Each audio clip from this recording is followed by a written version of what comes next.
Huwag laging nagigilty pag nag-e-enjoy sa buhay, lalo't pinaghirapan nyo. Yung mga iba, maghirap ang bansa natin, bakit bumibili ka pa ng ganyan? Naghirap naman ako, bakit ba? Hindi ko na pepremyuhan. At sa lagay ko, naghihirap yung bansa, lagi na lang din ako maghihirap. Laging ganun yung mga policy natin eh. Mahirap ang bansa. Pwede naman ako mag-enjoy, ba't ko idadama yung sarili ko sa hirap? Hanggang gumagawa ako ng mabuti, tumutulong ako sa kanila, ginagawa ko tungkulin ko, masama ba mag-enjoy? Dapat, nag-enjoy ka. Yung pa mga iba, ang dami-dami mga kapatid, ang hihirap nila, tapos ikaw at ang mga anak mo, ang sarap ng buhay nyo. Anong gusto mong gawin ko? Itapong ko to, ibigay ko lahat sa kanila. Ibinibigay sa akin ng Diyos. Ang mahalaga lang, nag-share ka. Isa madalas pangyayari sa atin ng mga kapatid Pagka ikaw ay medyo umangat sa buhay, tapos ang dami mga kamag-anak na ubod ng hirap, pinapagilty ka ng ibang kamag-anak mo. Binigay sa'yo ng Diyos. It's your lot. Enjoy it. Just don't forget to share. Kailangan hindi puro guilt. Find pleasure at work. That is important.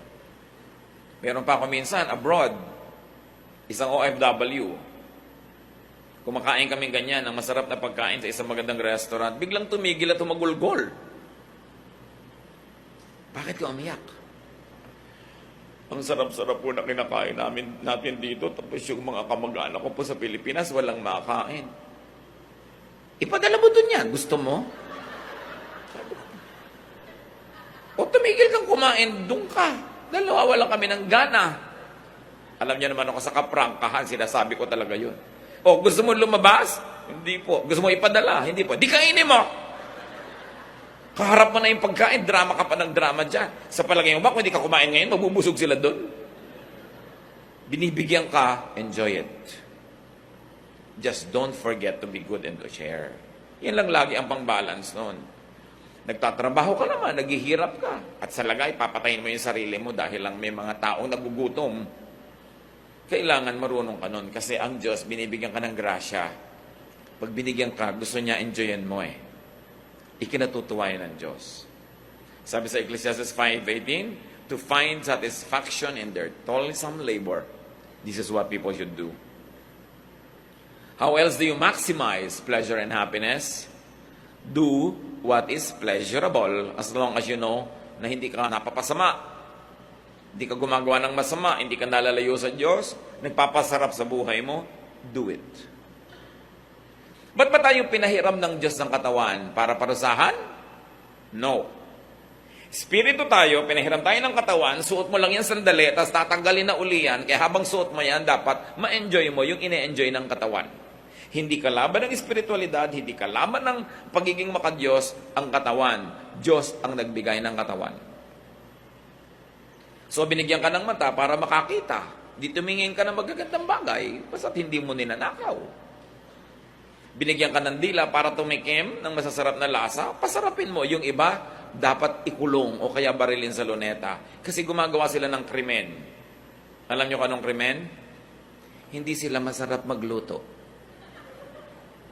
Hindi sila magandang maghain. They are not doing justice to food.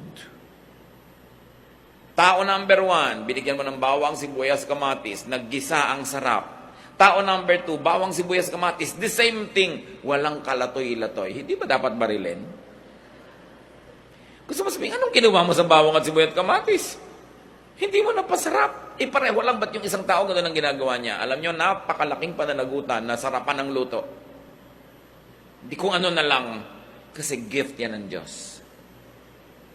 At alam nyo kung bakit dapat? Kasi yung pinapakain mo, hindi ka naman sure na laging may gana. Kuminsan nagkakasakit yun, hindi na makakain, nakaswero na lang. Tapos hindi na nakatikim ng masarap na pagkain. Laging tuwing gagawa ka ng leche plan, parang pudding. Di ba? Magpapakain ka na lamang ng ube, kamote pa. Ba't ba pinipake mo pa? Mahal din naman yung kamote. Yung hindi gumagawa ng good justice to food.